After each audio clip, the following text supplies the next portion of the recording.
ಕೇಳ್ರಪ್ಪ. ಸರಿ, ಎಚ್.ಡಿ.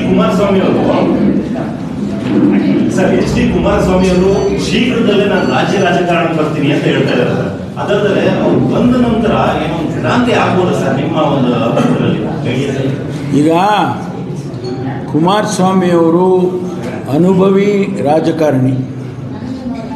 ಅವರು ಹಿರಿಯರು ಅಂತ ಹೇಳಕ್ಕೆ ಹೋಗಲ್ಲ, ಯಾಕೆಂದರೆ ಅವ್ರಿಗಿನ್ನ ಹಿರಿಯರು ಬೇರೆಯವರೆಲ್ಲ ಇದ್ದಾರೆ. ಅವ್ರಿಗಿನ್ನ ಹಿರಿಯರು ದೇವೇಗೌಡರೇ ಇದ್ದಾರೆ. ಆದ್ದರಿಂದ ಅವರು ಅನುಭವಿ ರಾಜಕಾರಣಿ. 2-3 ಬಾರಿ ಮುಖ್ಯಮಂತ್ರಿಗಳಾದರು, ಇವತ್ತು ಕೇಂದ್ರ ಸಚಿವರಾಗಿದ್ದಾರೆ.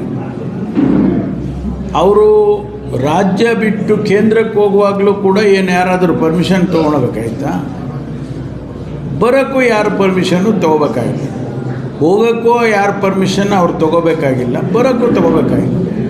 ರಾಜಕಾರಣದಲ್ಲಿ ಅವರು ಬರ್ಬೋದು ಅಥವಾ ಕೇಂದ್ರದಲ್ಲೇ ಇರ್ಬೋದು, ಅದು ಅವರ ತೀರ್ಮಾನಕ್ಕೆ ಬಿಟ್ಟಿರ್ತಕ್ಕಂಥದ್ದು. ಆದರೆ ಅವ್ರು ಬಂದಾಗ ಏನೋ ದೊಡ್ಡ ಇಂಪ್ಯಾಕ್ಟ್ ಆಗುತ್ತೆ ಅಂತ ನಿಮ್ಮ ಪ್ರಶ್ನೆ. ಆಗ್ಬೋದು, ಯಾರು ಇಲ್ಲ ಅಂತ ಹೇಳ್ತಾರೆ.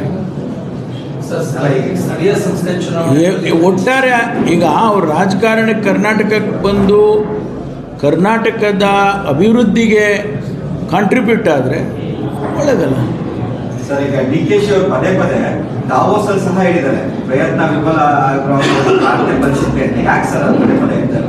ಅವ್ರನ್ನೇ ಕೇಳಬೇಕು. ಅವರ ಹೇಳಿಕೆಗೆ ನನ್ನ ಪ್ರತಿಕ್ರಿಯೆ ಆಗಲ್ಲ. ಅದನ್ನೇ ಅಲ್ಲ, ನನ್ನ ಪ್ರತಿಕ್ರಿಯೆ ಅವಶ್ಯಕತೆಯೂ ಇಲ್ಲ, ನಾನು ಪ್ರತಿಕ್ರಿಯೆ ಮಾಡೋದಕ್ಕೂ ಆಗಲ್ಲ. ಈ ವಿಡಿಯೋ ನಿಮಗೆ ಇಷ್ಟವಾದಲ್ಲಿ ಲೈಕ್ ಮಾಡಿ, ಶೇರ್ ಮಾಡಿ, ಸಬ್ಸ್ಕ್ರೈಬ್ ಮಾಡಿ.